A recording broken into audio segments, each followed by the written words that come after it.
नमस्कार, आप देख रहे हैं हल्द्वानीलाइव.com। उत्तराखंड में विधानसभा चुनाव का बिगुल बज गया है। सभी तरफ साल 2022 में होने वाले चुनाव की बातें हो रही हैं। सरकार और विपक्ष भी सोशल वॉर पर उतर आया है। आज हमारे साथ मौजूद हैं कांग्रेस के युवा नेता सुमित सिद्धेश। आइए उनसे बात करते हैं। नमस्कार सर। नमस्कार। तो किस तरीके से सुमित जी आप देखते हो कि चुनाव की तैयारी सभी ने दलों ने शुरू कर दी है? क्या रणनीति युवा कांग्रेस की है? नहीं, देखिए, हम लोग तो इस चीज़ के इतने आदी हो चुके हैं कि हमें ज़्यादा जनता की पल्स क्या है, जनता का दर्द क्या है, जनता की समस्याएं क्या हैं, इस पे हम ज़्यादा फोकस्ड हमेशा रहते हैं। तो यही हमारी हमेशा चुनावी तैयारी रहती है कि जनता की जो नब्ज़ है उसको हम टटोले रहें और जो जनता के जो जन सरोकार के कार्य हैं उनसे हमारा बिल्कुल संबंध बना रहे। तो ये हमारा आजीवन एक ही नीति और रीति रही है कि जनता के कार्यों को कैसे कराया जाए, कैसे उनकी जीवन में थोड़ी सी अगर समस्या परेशानी आ जाती है तो उसमें कैसे सहयोग दिया जाए, यही हमारी एक प्रमुख रणनीति का हमेशा हिस्सा रहता है। सर, सोशल वॉर की बात हमने करी और जैसे कि चुनाव नज़दीक आता जा रहा है, कांग्रेस में सर भीतरघात जैसे शब्द का प्रयोग होता जा रहा है। तो इस तरीके की जो बातें आ रही हैं उनको लेकर युवा कांग्रेस क्या कहती है? नहीं, देखिए, राजनीति जो है ये जो लोग कर रहे हैं कोई आध्यात्म का कैंप नहीं है, इसमें स्वीकारना पड़ेगा। चाहे भारतीय जनता पार्टी हो, चाहे कांग्रेस हो, चाहे अन्य दल हो, भीतरघात हमेशा कुछ ना कुछ लोग करते हैं। लेकिन जो मेजॉरिटी होती है, ये क्या होता है, 1-2% लोग होते हैं, लेकिन 99-98% वो लोग होते हैं जो समर्पण से लड़ाते हैं। बनस्पत की पिछली बार जब विधानसभा चुनाव होते कांग्रेस को नुकसान उठाना पड़ा था इसी चक्कर में। नहीं, देखिए, कांग्रेस को पिछली बारी कई फैक्टर्स की वजह से नुकसान हुआ था। फैक्टर नंबर 1 ये था कि प्रधानमंत्री जी तब नए थे और पहली बारी उत्तराखंड आए। उन्होंने डबल इंजन की सरकार का नारा दिया, उनसे प्रभावित हुए लोग और भारतीय जनता पार्टी को महाजनादेश दिया। भीतरघात की समस्या ये थी कि हमारे कुछ महानुभाव भारतीय जनता पार्टी में ट्रांसफ़र हो गए थे, तो उससे हमें कुछ क्षेत्रों में अवश्य, देखिए, झूठ नहीं कहना चाहिए, नुकसान हुआ। लेकिन आज की तारीख में जो 57 विधायक की सरकार थी वो कहीं ना कहीं धरातल पे फेल हो चुकी है।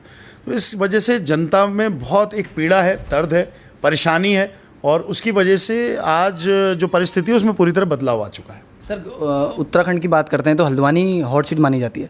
अब हल्द्वानी को कहने को तो कुमाऊं की लाइफलाइन कहा जाता है सुमित जी, लेकिन उच्च शिक्षा प्राप्त करने के बाद भी जो युवा है वो बेंगलोर दिल्ली जा रहा है। तो क्या ये हमारी जो हल्द्वानी है, क्योंकि हॉट सीट कहा जाता है, क्या ये इसी तरीके से काम होता रहेगा या वक्त बदलेगा?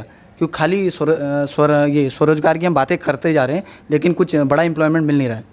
नहीं, देखिए, ये बात से मैं बिल्कुल अग्री नहीं करता हूँ। मेरे हिसाब से जो हल्द्वानी का एक स्वरूप प्राप्त हुआ था राज्य बनने से पहले, राज्य में जब पहली सरकार आई तो यहाँ की विधायक डॉक्टर इंदिरा हृदय जी बनी, तो एक विकास का नया अध्याय यहाँ पे शुरू हुआ। उस समय अगर स्वरोजगार की बात करी जाए तो यहाँ जितनी सारी ज़मीनें आप देख रहे हैं वो सब नाली में नहीं बिकती थी, बीघे में नहीं बिकती थी, एकड़ों में बिकती थी।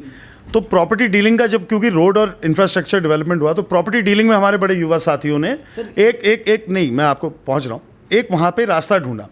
साथ ही साथ जो कॉलेज और जो यहाँ पे अन्य इंफ्रास्ट्रक्चर थे उस समय कुछ नहीं था।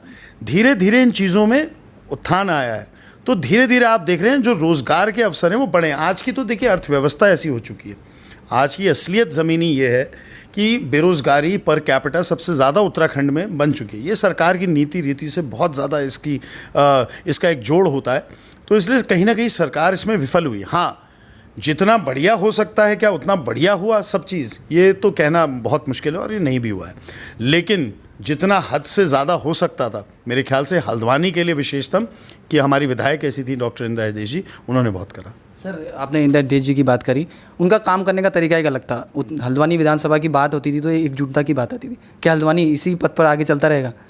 नहीं, देखिए, हल्द्वानी वासियों को उनकी आदत ख़राब हो चुकी थी या अच्छी थी कि विधायक डॉक्टर इंदिरा हृदय जी थी, हमेशा उनके दिल के मन के दरवाजे हमेशा खुले रहते थे लोगों की समस्याओं के लिए। जन सरोकार के जो कार्य होते थे उन्होंने कभी भी दलगत राजनीति के नज़रिए से नहीं देखे। कभी ये नहीं देखा सड़क इसकी बन रही है या इसका काम हो रहा है। जो आया उनके द्वार पे दलगत राजनीति से हमेशा ऊपर उठकर, और इसके साक्ष्य और प्रमाण आपको पूरे, आप जब उनका देहांत हुआ तो कितने लोग, जब मैं यहाँ पे पूरी क्रिया में बैठा था, कितने लोगों ने आके मुझे जो भारतीय जनता पार्टी से जुड़े थे अपने अपने किस्से बताए। तो उन्होंने एक दलगत राजनीति से ऊपर एक जन सेवा करी। तो ऐसा करना आज की राजनीतिक वातावरण में, क्योंकि आजकल राजनीति बहुत हावी हो गई है, जिस विकासवादी स्पष्टवादी सोच के साथ उन्होंने कार्य करे, ये भविष्य में दारोमदार हम जैसे लोगों पर है कि हम इसको आगे बढ़ाएं। सर, आपने कहा कि युवाओं पे दारोमदार है। आने वाले चुनाव में आपको क्या जिम्मेदारी मिल सकती है, और अगर मिलती है तो किस तरीके से आप आगे बढ़ेंगे? मतलब बेसिक यही कहा जा रहा है कि आने वाला जो विधानसभा चुनाव है युवाओं पे निर्भर काफ़ी करता है, युवा प्रत्याशी भी होंगे और युवा वोटर भी होंगे। नहीं देखिए, बिल्कुल 18 से 35 साल के 60% वोटर है उत्तराखंड में, सबसे युवा प्रदेशों में से एक है, और मातृशक्ति भी उतना ही महत्वपूर्ण फैक्टर है। तो इसलिए सारे फैक्टर्स इंपॉर्टेंट है, लेकिन जो युवा है, युवा क्या चाहता है उसके बारे में अगर नहीं सोचा जाएगा, युवा कहीं पे भी हो, जो आपने बात कही मैं उस बात से बिल्कुल मैं एग्री करता हूँ। युवा जो चाहता है, देखिए आर्थिक आज़ादी चाहता है। आर्थिक आज़ादी का मतलब ये है कि वो अपने परिवार में अपना योगदान सुनिश्चित करे, अपने जीवन में जो चीज़ें उसे हासिल करनी है या लेनी है या पानी है उसमें उसका खुद का आत्मसम्मान बना रहे, इसलिए आर्थिक आज़ादी वो चाहता है। तो इसके लिए कौन कौन से अवसर हम पैदा कर सकते हैं, ये बहुत महत्वपूर्ण आगे भविष्य के लिए। साथ ही साथ सकारात्मक सोच कैसे रहे, बौद्धिक क्षमताएं कैसी बढ़ाई जाएं, आध्यात्मिक क्षमताएं कैसी बढ़ाई जाएं, आर्ट्स और कल्चर पे कैसे फोकस करा जाए, जो युवा की ऊर्जा है उसका सदुपयोग कैसे लिया जाए, ये बहुत महत्वपूर्ण विषय हैं जिन पे देखिए लगातार जब हमारी सरकार थी, मुझे याद है हल्द्वानी में जितने कल्चरल प्रोग्राम्स हुए, इतने खेल कूद के कार्यक्रम हुए, इतने युवाओं को यहाँ पे हमारे स्टेट की टीम्स आती थी, हम लोगों ने इतना सहयोग करा, सरकार के माध्यम से सहयोग दिलाया।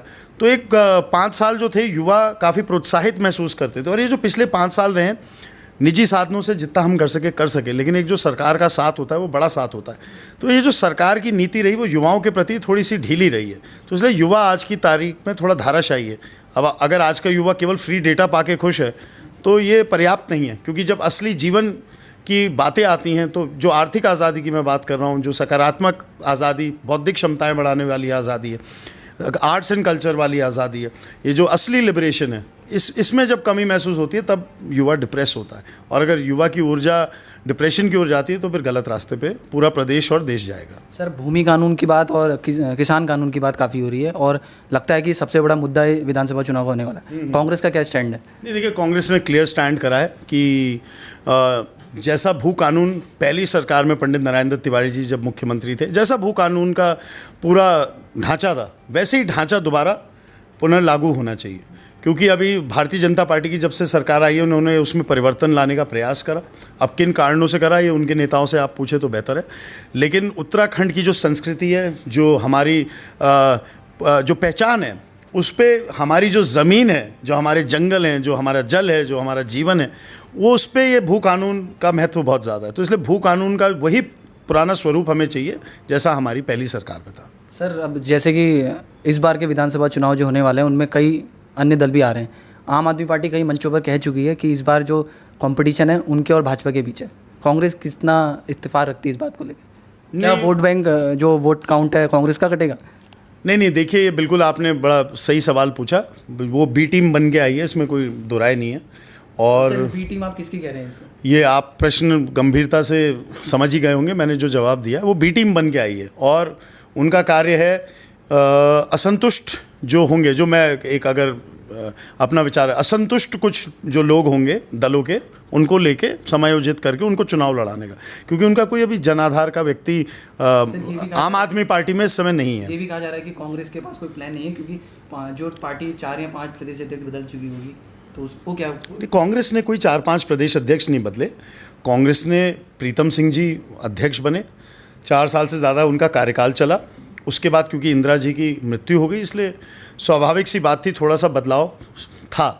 तो कांग्रेस ने थोड़ी सी, क्योंकि चुनाव के मद्देनज़र जिम्मेदारी बांट दी, कार्यवाहक अध्यक्ष बना के। देखिए, संगठन एक दूसरे रास्ते से चलने का प्रयास कर रहा है। पंजाब में भी यही हुआ है, उत्तराखंड में भी यही हुआ है, मेरे ख्याल से जो हमें सुनाई दिया शायद केंद्र में भी ऐसा हो। तो ये देखिए नई रणनीति है। अब नई रणनीति जब तक सफल होगी तो सब उसे सलाम करेंगे, और अगर यदि सफल नहीं हुई तो सब उसकी निंदा करेंगे। लेकिन अभी बहुत जल्दी है, अभी हम एक केवल उसे वॉच करना है कि कितना प्रभावशाली ये कदम है, और मेरे हिसाब से अच्छा प्रभाव का कार्य है। विधानसभा चुनाव को लेकर सर आप युवाओं से क्या मांगते हैं, कि अगर आप बतौर कांग्रेस के युवा नेता, कि किस तरीके से वो इस चुनाव में उतरे? क्योंकि तरह तरह की बातें हो रही हैं, सोशल मीडिया जो है दोबारा एक्टिव हो चुका है पूरा अच्छी तरीके से, और तमाम आरोप प्रत्यारोप के सिलसिले शुरू हो गए। नहीं देखिए, युवा बहुत समझदार है, हमारे प्रदेश का बहुत सशक्त है। हमारी मातृशक्ति और जो युवा शक्ति थी उसने इस जो हमारा राज्य का आंदोलन था उनकी नींव थी। तो जो हमारे जिनके खून में और सोचिए कितना बड़ा योगदान उत्तराखंड का हमेशा रहा है, चाहे सैन्य सेवाओं की बात करी जाए, चाहे आज़ादी की लड़ाई की बात करी जाए। मुझ जैसे व्यक्ति के भी नाना जी पंडित टीकाराम पाठक जी भी स्वतंत्रता संग्राम सेनानी थे, तो हम सबके खून में वो है। तो इसलिए हम युवा जो ऊर्जा है उससे मैं यही अपील करूँगा कि आपने अच्छा समय भी देखा है, आपने पूर्व की सरकारों में कार्य भी देखा है और वर्तमान सरकार का भी कार्य देखा है, तो आपको ये निर्णय लेना है कि जो अच्छे कार्य हैं उनके साथ आप हाथ मिलाएं, कंधे से कंधा मिला के चलें और उनका साथ दें। हल्द्वानी लाइव से जुड़ने के लिए बहुत बहुत धन्यवाद। बहुत धन्यवाद। आपने सुना सुमित हितेश को, उन्होंने बताया कि आने वाला जो चुनाव है वो काफ़ी हद तक युवाओं पर निर्भर है। हल्द्वानी लाइव के लिए पंकज पांडे, धन्यवाद।